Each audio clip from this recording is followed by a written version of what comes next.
Often, people ask, what is a community health worker? Who are they? What do they do, and how do they do it? Are they outreach workers, peer educators, promotores de salud, even tribally based community health representatives?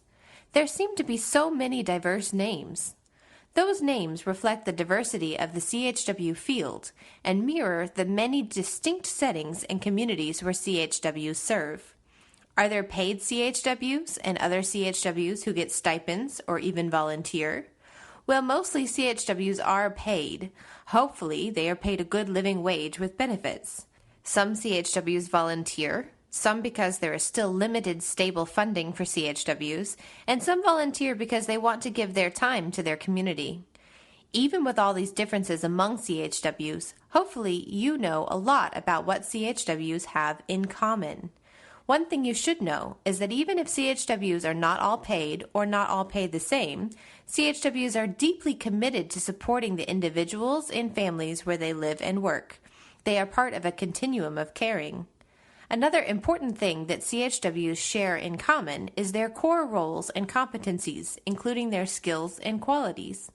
Many people have looked to the 1998 National Community Health Advisor Study for a starting point. The study identified 7 core roles, which help define CHW's scope of practice. These roles include cultural mediation, health education, assuring access to health care and other services, informal counseling and social support, individual and community advocacy, provision of direct services, meaning health screenings and basic first aid, and individual and community capacity building to strengthen and support the skills and abilities of individuals and communities. Programs and policies to support CHW service development should ideally position community health workers to fulfill a wide range of their core roles. What happens if CHW roles are too narrowly defined? Let's take a look at what happens when a CHW works in a narrowly defined role. If a CHW teaches Diabetes 101 in a classroom but does not have the opportunity to talk with those attending the session, she cannot offer social support. Given this narrow role of health educator, the CHW might not touch the lives of those she serves, and the participants might once again be overwhelmed with the medical information about their chronic condition. They will miss the benefit of an informed ally who they can talk to about the changes they want to make and how hard it is to make them. Their condition is poorly controlled, and they may find themselves in the emergency room once again. If we want community health workers to carry out a wide variety of roles within the community, we need to make sure their training gives them the right skills.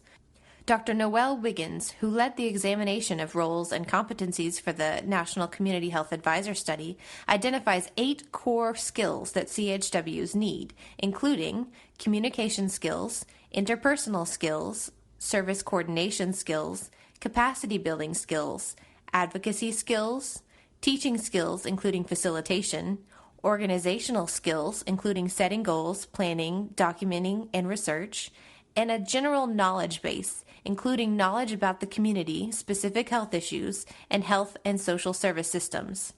The study also found that CHWs have many important qualities, the most unique and important of which is that CHWs are closely connected to the community they serve, sharing life experience.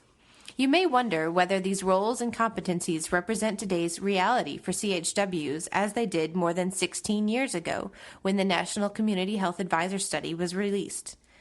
That is the purpose of the National Community Health Worker Common Core Project, also known as the C3 Project. Many of the same people who worked on the National Community Health Advisor Study are part of the C3 Project.